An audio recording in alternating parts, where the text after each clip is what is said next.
السلام عليكم ورحمة الله وبركاته. بسم الله الرحمن الرحيم. الحمد لله الذي بنعمته وعزته تتم الصالحات وتنزل البركات. الحمد لله الذي هدانا لهذا وما كنا لنهتدي لولا أن هدانا الله، حمدا كثيرا طيبا مباركا فيه. الحمد لله عدد خلقه ورضا نفسه وزنة عرشه ومداد كلماته. اللهم صل وسلم وبارك على حبيبنا وشفيعنا ومولانا قرة عيوننا إمام المتقين أمير الأنبياء سلطان الأولياء سندنا محمد النبي الأمي وعلى آله وأصحابه وأزواجه وذريته كلما ذكره الذاكرون وكلما غفل عن ذكره الغافلون. لا أسألكم عليه أجرا إن أجري إلا على رب العالمين. اللهم وفقني لبيان ما يحتاج الحاضرون إليه وما يصلح أحوالهم. إلهي أنت مقصودنا ورضاك مطلوبنا، فأعطنا كلنا محبتك ومعرفتك.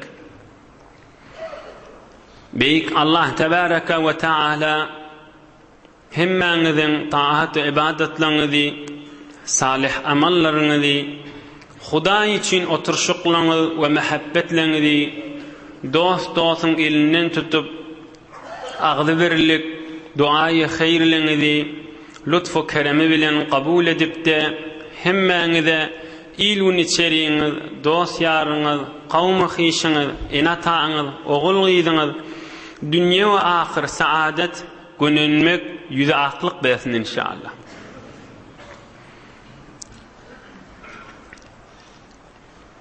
Gözümüzün nuri, başımızın tacı Muhammedur Resulullah sallallahu aleyhi ve sellem mübarek 51-52 yaşındaki yağdayları 51 yaşına yetipdik. 51 yaşında Şevval ayda bayram ayı oluyor. Yani geçen ayımız 51 yaşında Peygamberlik berilenden 11 yıl sonra Şevval ayda 3. Hazreti Hadice enemiz Hazreti Hadice deslaqıdan anası ol merhum olli vefat bolli gurrunu geçti. İkinciden anası 65 yaşında olan enemiz Hazreti Saude radıyallahu anha onunla izdivac etti. 3. Hazreti Ayşe Sıddika hazır belagata yetmedik kişicik qıydı olanmış.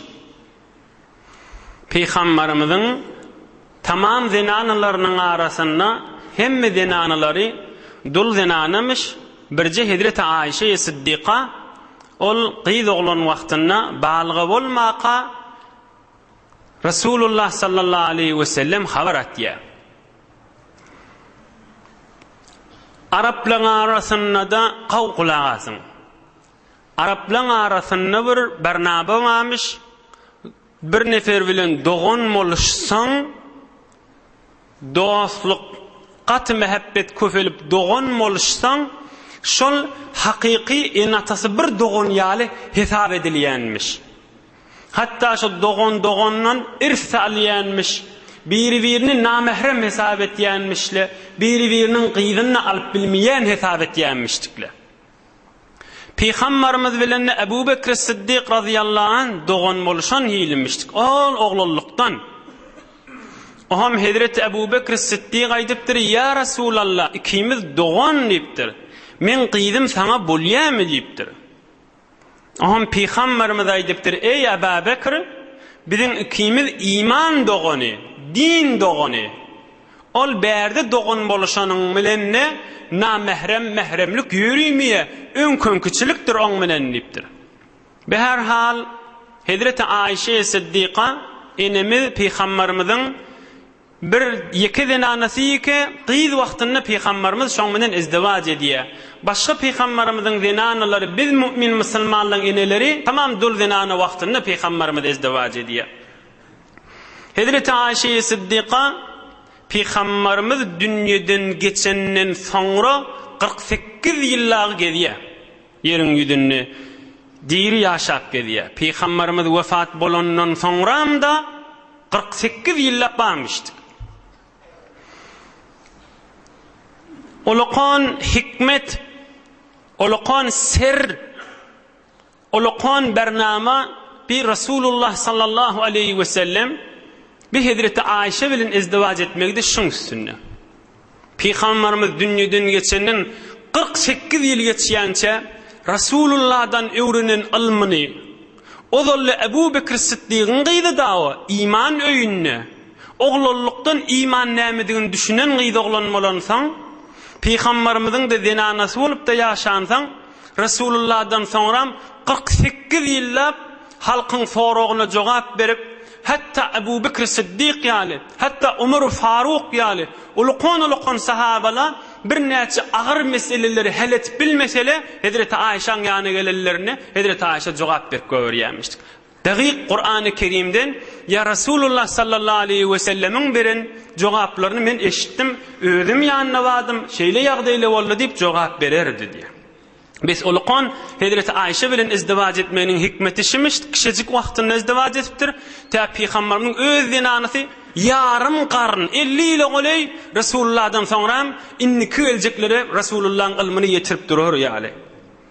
وكان الأصحاب رضي الله عنهم يجلسون بقرب الأسطوانة بعد وفاته صلى الله عليه وسلم ويستفتونها وهي تفتي وتدرس وتبلغ وهي جالسة في حجرتها. رسول الله صلى الله عليه وسلم dünýeden geçenden soňram şol otok Hazreti Aişaň otogyna jaýlan ýa-da şema halky peýgamberimiziň mübarek mezary makbarasy şu otok. Hazreti Aişe şoň içinde oturýanmış. Her kim soragy bolsa, otogyň daşyna bir uluqan sütünma, şu mahalla badyr ustuwana diýip, ustuwanata Aişe diýip, şoň ýanyna durup soraýanmışdykly. Perdede çekigli Hazreti Aişe de otogyň içinde. Mesele sorasalar jogap berýänmişdik. Qur'an-ı Kerimden, Resulullah'ın sözünden wagda edýänmişdik, nasihat edýänmişdik. Olar da şu sütünün ýanyna turup haýyrlanyp gitýänmişdikler. Hulasa عن أبي موسى الأشعري رضي الله عنه ما أشكل علينا أصحاب محمد صلى الله عليه وسلم حديث قط فسألنا عائشة رضي الله عنها إلا وجدنا عندها منه علما رواه الترمذي. Hazreti Ebu Musa Eş'ari aydiye Ebu Musa diyani Qur'an-ı Kerim in awadan okuyan sahaba peýgamberin şagirdlerinin içine in awadan sesletişi. Olay diye biz sahabalar, biz Resulullah'ın şagirdleri her haçan bir zat bilmesek, ay şonu Hazreti Aişe'den soraýly diýip barsak, şonu açıklap bererdi diýipdir. Ay ona men ne bilemek diýip bile häzir görmedik diýipdir. Bilmeýän zady badyr.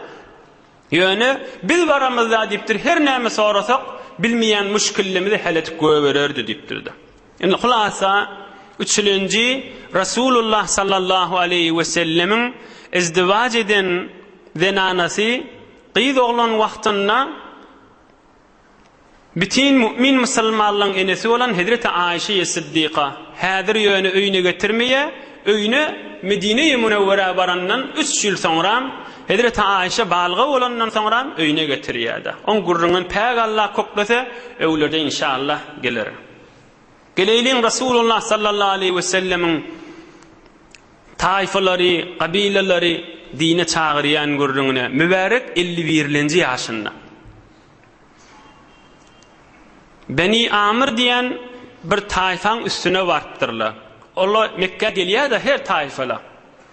Beni Amir'da ertişi qawi bir taýfamışdy. Kudret bedenileri qawi, öldür vurşmana daýaw, we lem tattabi' limelik, hiç padşah taby bolmaýanmışdyklar.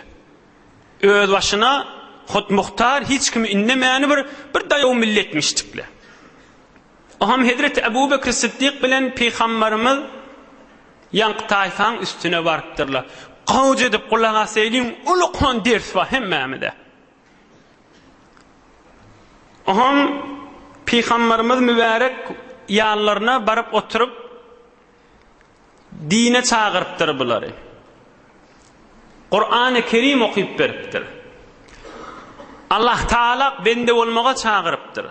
Oham ola şu öz daýawlyklaryna dayanıp dünýe diýäniň baýat meňelimde bolmaly, biz dünýäň ýygyny şu jirek bir pikirleri bolansaň aýdypdyrlar. أرأيت إن نحن تابعناك على أمرك ثم أظهرك الله تعالى على من خالفك أيكون الأمر لنا من بعدك بلا أيدبترله أي محمد ديبترله صلى الله عليه وسلم بوليا biz sana arka olaylı deyipdirle. Sana kafirlere azade berdirme lep evinde duraylı deyipdirle. Yani sen dünyadan geçenden sonra bize bir dünyadan bir zat yetýärmi yetmeýärmi deyipdir.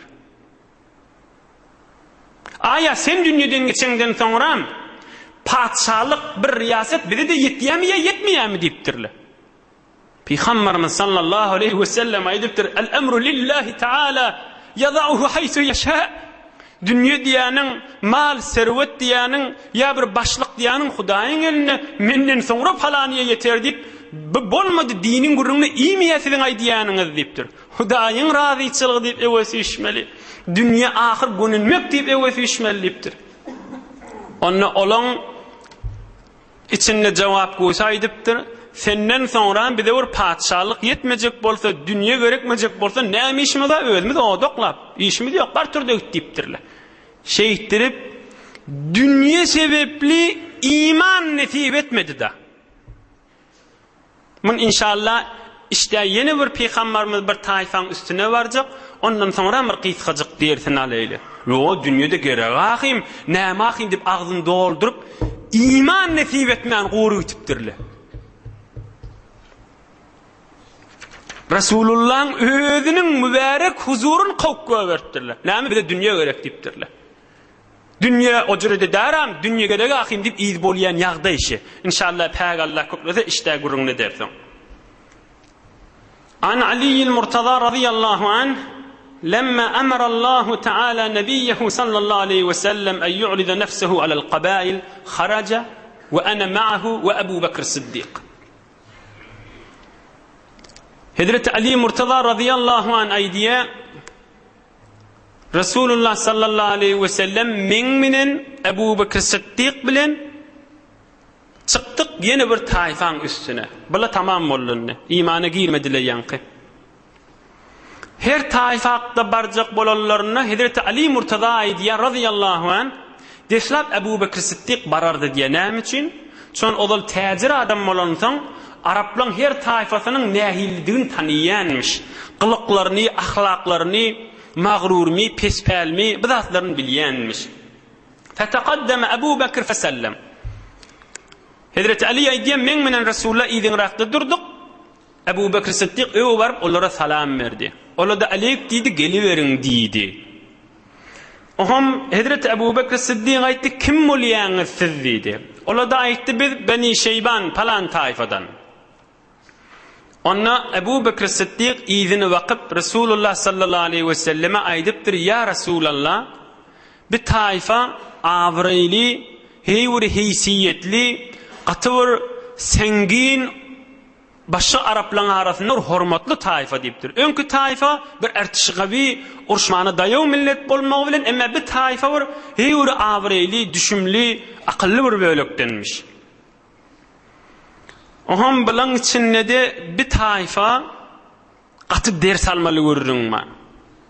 Bir taýfaň içinde bilimlisi barmış, din ökdüsü barmış, urşmany ökdüsü barmış, kän üýşüp oturan bular. Oham olan biri aýdypdyr: "La'allaka ahu Qurayş." Hazreti Ebu Bekir aýdypdyr: "Şim bir peygamber döredi diýen sen mi aýdypdyr Ebu Bekir Siddiqa?" Ebu Bekir Siddiq aýdypdyr: "Şu gurrun size yetdimi odal? Mekke'den bir peygamber çykdy diýip eşitdiňizmi?" "Hawa eşitdik" diýipdir. "Eşiten bolsaňyz Resulullah şi" diýip peygamberimize işaret etipdir.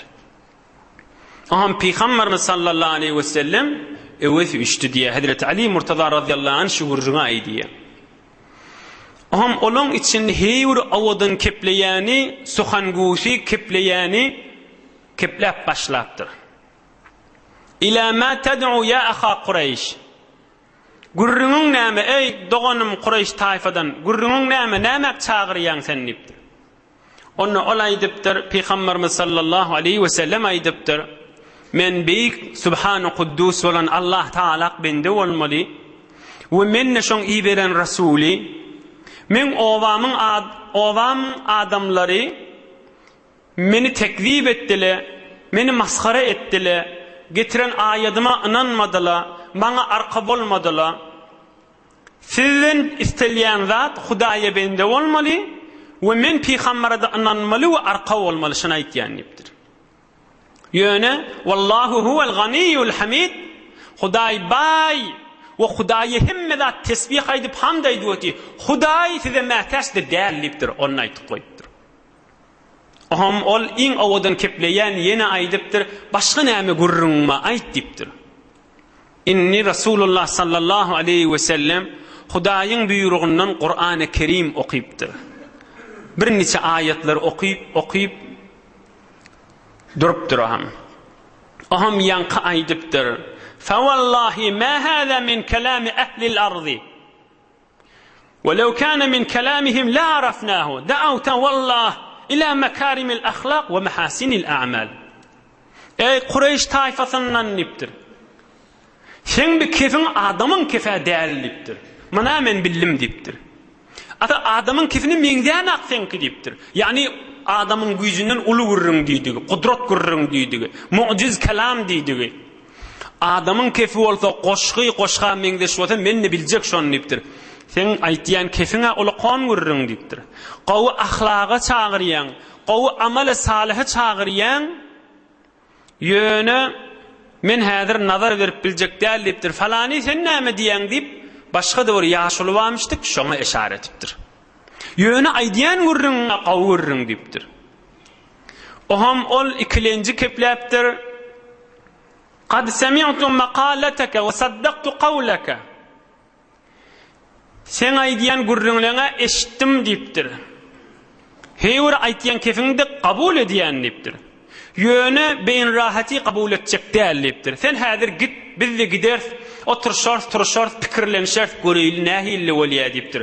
Yöne palany sen näme diýen dipdir. Indi üçlenji ahyrky gurrun niştaý. Sen niptir onsoň bir taýfa bilen, bir kawm bilen, bir millet bilen urşmaly bolsa sen nazar berýän. Sen näme diýen maňa diýipdirni? Ahyrky üçlenji keplecek nazar berjek bide. Olay dipdir. Ahyrkysy muhim görüň. قد سمعت واستحسنت قولك يا أخا قريش وأعجبني ما تكلمت به. Aýdýan gurrunlaňa meni heýwer aňgaltdy diýipdir. Bitir uluqan kepleri aýtdyň diýipdir. Bitir gowzatlar aýdýan bolýar diýipdir. Saňa da arkada boljak biz diýipdir. Ýöne bizim oturan ýerimiz merz diýipdir. Ortada tüýs. Bir tarafymyzda Arap ba, bir tarafymyzda Fars ba. Husru Perviziň mülki ba diýipdir. Seni de biz öz taýfamyzyň arasyna alyp gideýin diýipdir. Yöne Araplyň miri saňa bir zat diýjek bolsa degdirmäli. Emme Fars tarapdan, Husru Perviz tarapdan höküm gelse, biz diýipdir saňa arka bolup biljek däl diýipdir. Çün o tarapdan saňa arka bolsak, bizim dünýämize zerer bolýar diýipdir. Biz odal Husru Perviz bilen gurrunymyz bar. Hiç kim getirmelle, her kim getirjek bolsaňyz ondan ijazat almaly diýdi, bir zat diýdi gurrunma diýdi. Biz diýipdir bu taýyndan fiş biljek däl diýipdir. Ýöne bu Araplardan sana bir zat degecek bolsa degdirmälidir. Ini üç nazar tamam boldy. Awadan kepleýänlere aýtdy, biter dogry kepleýän diýdi. Ol din maradan nazar berýänler aýtdy, ajab gaw keplediň diýdi. Bir urş barada nazar berýänler aýtdy, biter gaw diýdi. Ýöne onu da sana dünýämde berer boljak ýerde arka boljak däldi da. Peygamberimiz näme diýipdir? Ma asa'tumur radda iz afsahtum bis-sidqi. Ne kadar bidirek kef aýtdyňyz siz diýipdir. Özüňiz men dogry peýgamberden boyun alyp açyk aýdyp otyňyz diýipdir. Naga teleketi de aytıp duran kesiniz deyipdir. Din diýäniň innehu özümiz de dert alaýlyn. İnnehu la yaqumu bidinillahi azza ve cel illa men hatahu min cemii cewanibih. Dini arka boljak adam hemme tarafından imanı bolsun deyipdir. Bıjıry bolsa ananjak, bıgatdanna ananmayan, bıgatdanna ananyan, yok, bıtaýy bolsa men ananmayan boljak bolsa, oň adyna mümin musulman diýip bolmaz deyipdir. Ay dünýäme zerer boljak bolsa men kabul etjek däl, yok parahatçylyk bolsa men din kabul etjek diýsen, maňa iman diýip bolmaz deyipdir Rasulullah sallallahu aleyhi we sellem. Näme diýip otyňyz siz deyipdir. Ya şullahim meňiz aýdy otyňyz açyk rasullugyna, Allah'ın kelamydygyna, adamyň kefidädigine, yok, hutru perviz tarapdan bolsa, dünýämize zerer berse biz geljek däl, imany girjek däl diýip aýdy otyňyz, beter teleke kef aýtdyňyz diýipdir. Akıl kabul etmeýe. Ebu Bekir tür diýekana elinden tutup türk gitdiler diýe. Inhe bir taife Benu Şeyban, önkü taifede Beni Amir, ey imanly dogalla, ey yaşdaş dostlar, ey jowan dostlar, bir 5 daqiqa üstünde durayın, inşallah iýinden ýene geçip gitjek bu görürüň. Görüň da Rasulullah sallallahu aleyhi ve sellemin özü barıpdy üstlerini Allah Taala'nın kelamını okuyup berýärdi. Ýene näme diýýärdiler? Yo dünýämize zerer berjek bolsa biz imana girjekkä diýerler da. Yok dünýämize zerer berjek bolsa gerekkä diýipdirler. Allah'ın nurunun eteğine girmendirler. Hudaýyň rahmatynyň eteğine girmendirler. Hudaýyň kelamynyň eteğine girmendirler. Aýdýanyňa giň kabul edipdir. Ýöne eteğine girjek däl diýipdir. Şon dünýämize zerer berýär diýipdir. Öz ilgunymyzyň içinde özümiz ders almadan çürem. Yo o jerde därahim diýip erheleýiň arasyna, ogul-gyzyň arasyna, dost-dostuň arasyna, daýyeginiň arasyna, gatnaşylýan hanawadaň arasyna, tükän-tükäniň arasyna, hemkar hemsaýaň arasyna, o jerde därahim nätdir otyňyzmyny diýip, dünýede gerek ahim diýip, ahiretine zerer berip geçirýän adamyň gurrüňi daşy. Olara imandan galypdyrlar. Müteessifana kan hele ýoglan uşak erkekle şeýitdirip dünýede gerek ahim diýipdi. Yalandan awadan keplep Hudaýyň beraberine haramynyň murtekep bolup kan Hudaýyň buýrugyny zerer beripdirler. Kim aýdýam eger dünýe gerek gelip haýsy bir ahun molla din tutýan ya haýsy bir Allah'ın kelamyndan birje aýa getiriň dünýe gerek dälliýem bolsun. Dünýe gerek gel bolsa şu sesler ýerden eşitilmeli jemaata. Dünýe bolmajak bolsa. Şu awadan saqf bolmajak bolsa ýerden dünýe bolmaly. Näme diýip awadan keplep Allah'ın mehabbetinden özümizi alyp galmaly. Näme diýip dünýe gerek dälmi meger diýip şolay diýen adamlaryň köpsi ýeriň etegine de girdile, indi şo taýda bilendirle, o jerde därahimmi ýa o jerde demmidigini indi ýeriň etegine bilendirle, haýp indi bilenleriniň peýdasy ýok. Hemme zatdan ele ýaklar kesilipdi. Hiç ol o jerde därahim diýip elini qakyp duran zenanasynyň da indi zerre peýdasy ýokdygyny, eline kakıp doğusu var, hem sayesi hem karı var, o jerde därahim, dünýede gerek ahim diýip, onu haramyň üstüne eltip, onu Hudaýyň namazyndan, zekatyndan alyp galyp, bizirek awadan Rasulullah'ın gurrunlerinden alyp galyp, Kur'an-ı Kerim'in tefsirinden alyp galyp, o jerde därahim diýeniň bire gitdi meselen ýeriňe çegine. O dosunyň ýadyna da düşener. Pikirini de ayda bir gedek howlukman doga edip gözünden ýaşakdyryp, ýok ýaşaktyrma dursun, ýöne Hudaýa şoň jaýyn cennet edip ayda bir doga edene. O jerde därahim, dünýede gerek ahim diýip, dünýe gerek, emma ahirete zerer bermejek ýerde. Ahiret diýeni Hudaýyň buyruguna. Hudaýyň buyruguna zerer bermejek ýerde ýanky adamlardan ders alaýlyňda. Ýok diýipdir. Dünýämize zerer berjek bolsa biz imana girjek däl diýipdirler. Şeýitdirip kafir ötüp gitipdirler. Bir Benu Şeyban taifasy var. Ol hoşluk ýöne soňram Ebu Bekir Siddiq'ın halafat zamanında musulman bolupdirler. Elhamdülillah. Emma ol Beni Amir ya olaň içinde bir tofar kafirlik bilen ötüp gitipdirler. Näme? Dünýämize zerer berjek bolsa biz girjek däl diýipdirler. Olaňdy tobik tipdirleýini, üslerini 1400 ýyl geçipdir. Şolaň ediýän dünýeler näme peýda berip otýar?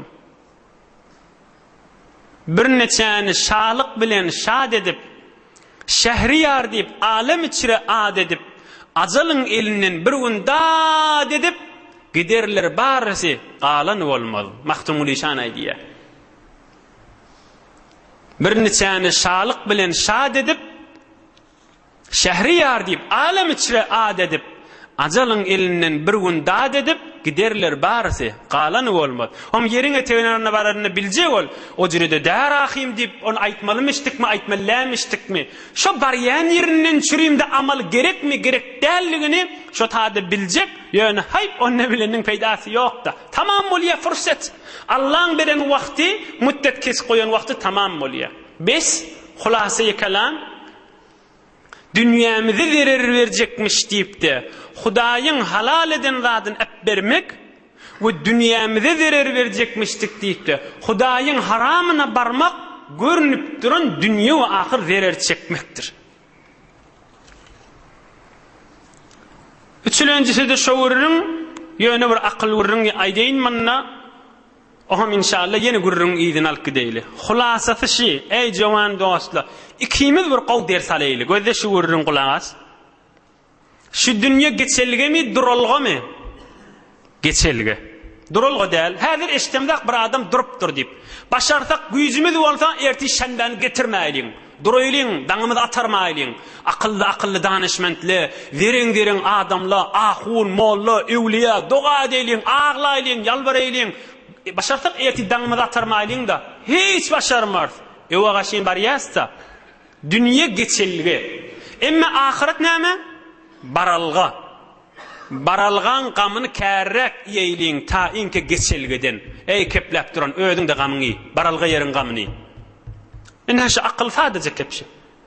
Barjak ýerimizden, barıp şo taýda galjak ýerimizden gamyny kärrek ýeýliň ta inke geçip barýan ýerimizden. Bilay diýen gurrunum deýinni, oglaň şoň inneme diýilýän gurrun ýok. Hele oglaň şoň çöregeltme diýilýän gurrun ýok. Halal çöregiň ýerine gezme diýilýän gurrun ýok. Mana ýan açyk geçipdi da gurruny. Geleýliň mübarek Resulullah janyň gurrunyna. Haji wagty bolupdyr. Peýgamberimiz ýankylan ýanynda turup gidipdir. Ay bir mübarek gurrunun üstünden geldik. Summa marra an-nabiyyul Mustafa sallallahu aleyhi ve sellem biminan fesemi'a aswat ar-rijalin yetekallamun. Peýgamberimiz ýankylan ýanynda turupdyr. Görse bir tofar adamlaryň sesi gelýär. Ýallaryna barypdyr. Görse ve kanu 6 nafar min şababi Yathrib. Şababi Yathrib. 6 nefer jowan oglan oturanmışdykly Medineli. Şababi Yathrib. Medineň jowan oglanlaryndan 20-30 ýaşyň içindekilerden 6 nefer oturanmışdyk. Mekke'ye mükerremede. Peýgamberimiz ýallaryna barypdyr, oham aýdypdyr.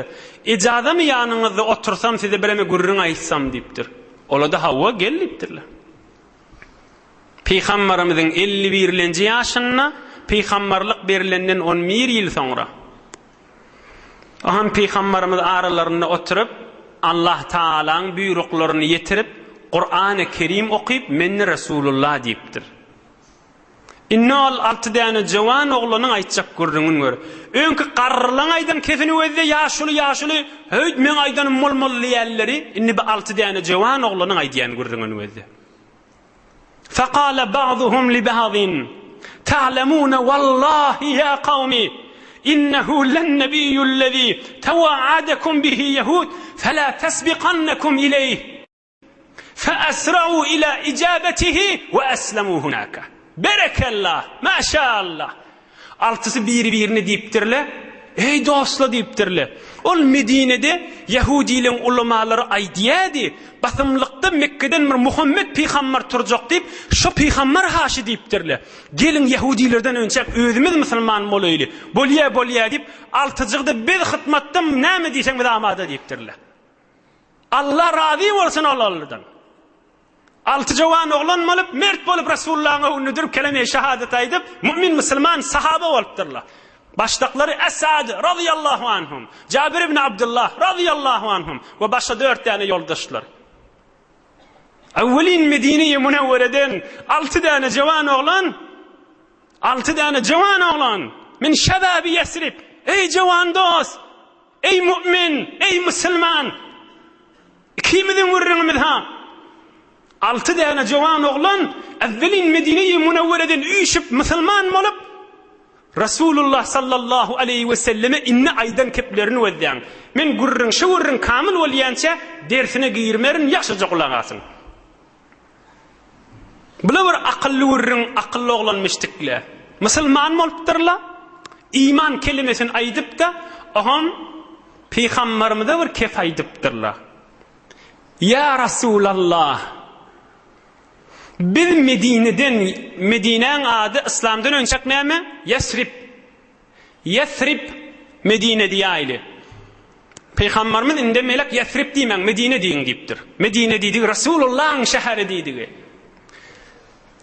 Medine'den niptir yankı 6 nefer. Bizim Medine'de 2 taifa var. Bir Hazraç, bir de Evsiptir. Şu 2 taifa kadimden uruş davalı deyiptir. Şu 6 tane cevan oğlanlar Resulullah'a aydip dola. Neçe yıl beri? 120 yıl beri aralar uruşlamıştık. 2 taifada Medine'de yaşaya. 120 yıl beri davalımıştık. Hiç şu dava yapmayan. Ey Resulullah, bilkim sen getiren dinin ve sen mübarek huzurun ve sen mübarek sözlün belkim sebep bolsun şu 2 taifa birbirine mehabbetleşip kadimden gelyen kine, adavet, urş belkim ayrılsınna fa asa en yecma'ahumullahu Teala bike. İnşallah sen sebepli Huday Teala şu 2 taifanı yaraştırar. Yöne ey Resulullah, eğer sen nağı şu da sebep bolsun onna yerin yüzünde senden o adam yok bolýar diýipdir.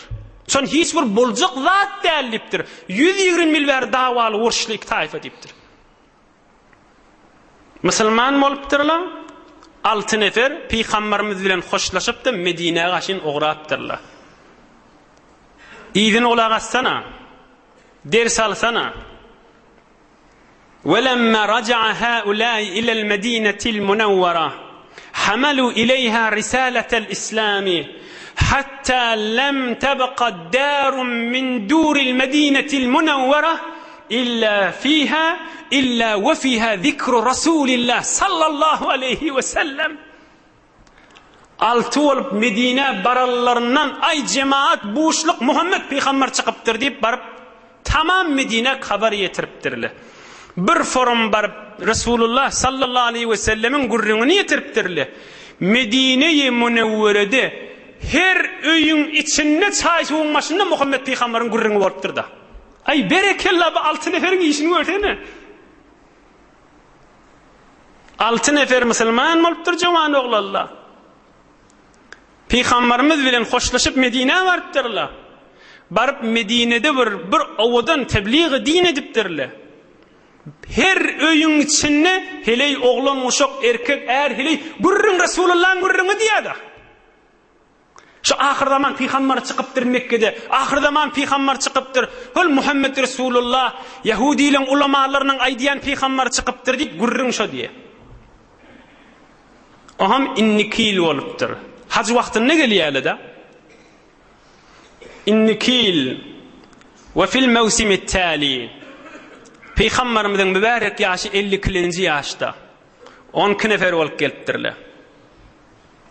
10'si önkü 6 neferin taifasından, ikisi de ol vurşuklu taifadan. Ağzı birlik başlap bar yahanni. 10'si önkülün taifasından, ikisi de ol vurşlu taifadan, Evs taifadan. 10 kişi de Peygamberimizin yanına gelip felaqu en-nebiyyel Mustafa sallallahu aleyhi ve sellem bil akabe.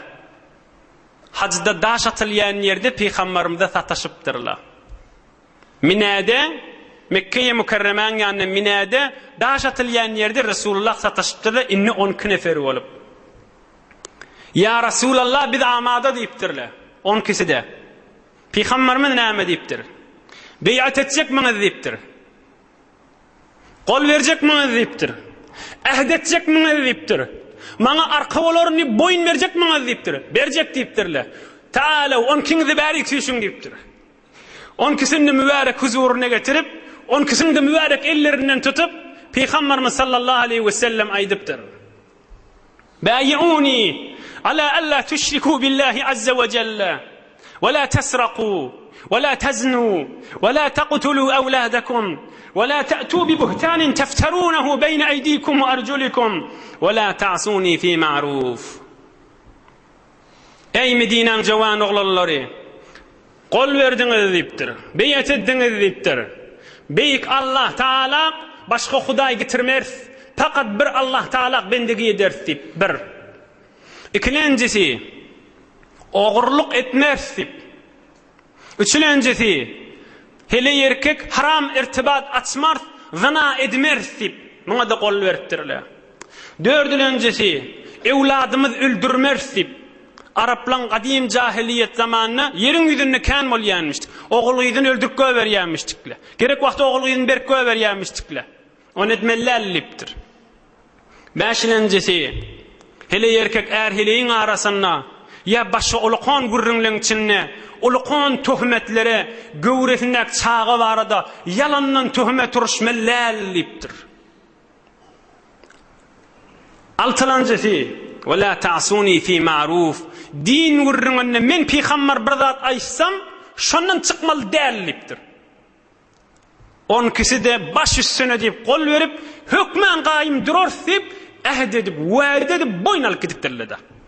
Önkü edek 6 nefer kala boýnalmandylar. Boýnalmadylar diýenim, biz boýnalyly, biz näme diýip, öwe girmändirler. Musulman bolup pagat otak barıp yetiripdirler. Bir de akıllylygynyň gurruny. Forsata ellen bermendirler, imanı giripdirler. Birimi kärräk bolayly, o taýfadan ne getireli, daýawrak bolaylyp de 10 neferi gelip musulman bolup beýat edip, gol berip gidipdirler. Durşuna ders almaý şu gurrun. Inni inşallah bir 5-10 daqiqa myň dersini aýdyly. Bu gurrun ýyl birimi uzagrak, onu inşallah inni 2 hafta goýar. Imma gaty ders almaly gurrunymyz. Kanu 6 neferin min şebab Yathrib. 6 nefer jawan oglanypdy diye. Jawanlyk, yani ikimizdäki mahal ba wagt. Ol wagtike ýyl-by ýyl kemelip barýar. Her Eid-i Fitr, Eid-i Gurban okuyýas, bir ýylymyz kemelýär. Arada gelýär, bir ýylymyz kemelýär. Ýyl-by ýyl ellen gidip barýan jawanlyk diýdigi. Bir wagtike gidenden soňram hiç wagt öwürlik gelmeýän wagt. Bir wagtike ay gelmese de on jubran edip bolýar rahim dip bolmayan wagt. Bir wagtike gözüňden ýaş aktyryp ağlap gözüň ýaşyny töküdip gan ağlasaň da öwürlik gelmeýän wagt. Ahirkisini aýdyn, bir wagtike kıyamet gün Allah Taala aýtjak, okyp berelim. İnnallaha Taala yaqulu yawmal qiyamah eyyuhaş-şabbu tarik şehvetehu li المبتذل شبابه من أجلي أنت عندي كبعض ملائكتي كذا في الزهد لابن المبارك. Kıyamet gününe Hudaý Taala milyardlarca insanlaryň üstüne bir aýagyň üstüne müň aýak bolup duran ýagdaýda bitin awwelini ahirille turanna ol insanlar iki jowanlygyndan Hudaý Taala imanynda kamil bolup Hudaýyň söýünni söýüp, söýmedigini söýmäni ulalyp dünýeden geçip giden adamlara Hudaý haslap aýtjak. Ey jawallykda haram şehwetini terk eden bendem ýyly we ey jawallygyny Hudaýyň hoşlugyny geçiren bendem sene men ýanymda feriştelem ýanak sen hesabyň joda bärik gela diýip aýtjak diýip. Al kep maýşy Yank 6 neferi öde, ol önkök yaşulu adamdan jogap berişini öde, ay görers, ay dünýämizde peýdasy barmy, ay nähilli bolar kam dip galypdyrlar. Emma 6 däne jawan oglan Medine-i Munawwareli derrew imana giripdirler. Yankı Allah Taala'nın gurrununa da girecekler de. Aynı ikimizin gurrunumuz. Fırsat ikimizden çüreyim. Hani yaşlı olandan sonra näme bu gurrunlu yok mu? Ulalonna tövbesi kabullur birdaktır. On gurrunu öz başına. Yöne yankı gurrun içine girmeye hiç vakta. Ey jowallığını Hudaýyň hoşlugyny geçirilen içine girmeye. Qanaglasa da girmeye. Başka yerden Hudaýyň razyçylygyny tapsa tapar. Emme yankın içine girmeye de. Sen men yanımda periştelim yanık diýilýän gurruna girmeýär. İkilenci ders almaly da, Ulukhan ders. Ol 6 nefer näme etdi? Jawan oglanlar. Derrew şo wagt ey görýäňmi şo Peýgamber haşy diýdiler. Şo wagtçyk imana girdiler. Musulman mollalar. Yoksa musulman bolmagy bir yük mi qadiýäler? Öňküle de şo imana girmeýänligi nämeden çüreyim? Şo imana girtile arkasyna yük yüklenjek ýaly. İmana girmek, Hudaýyň kelamynyň içine girmek, engar arkasyna yük koklanjak ýaly. Emme bu 6 nefer fırsatı elin bermeýändirler. Yahudlardan önce fela tasbiqannakum ileyh. Ey Yahudlardan önce özümüz musulman bolaylypdirler. Fırsatı wagty elin bermeýändirler. Inni şimahal bir tofar adamla, bir tofar denanala bir-birini allap näme diýe? Men ýaşym 40 baranna 50 baranda haja gitjek, şonu tawba etjek ahim men diýe. Awelene tawba diýäni, odaly gurrun kan geçdi. Hudaý Taala insanlaryň maskarasy goýan zat däldir. On adamlaryň maskarasy edip men günämi etjek, ýerinden tawba etjekdi. Bir. İkilenjisi de hiç ol adamlar görýänsiňiz tawba etip etýän nädir? Haja gidip gelenler. Bir kefde bir ay bir gowuljak ýanakdyr. Bir ay geçenden sonra öňkön küçülipdir. Öňkön küçülip. Näme diýip? Odal öz pikirini öz şojuredi. Odal pikirinin öz, zannynyň öz gowlugyň ornuna diýdi. Odal Hudaýyň hoşlugyny tapaýyn diýip ýadyna ýok. Bidatlar ol maskara tutunýady. Näme diýip? Dini girmegi yük mi qadi? Habary ýok dini girmek Hudaýyň aşkydygyndan. Dini girmek Allahyň rahmatynyň eteginde ýaşamakdygyndan. Heyfke ol adamlara bir gurrunlu de nesip eden akşo tayin aytsan ayt.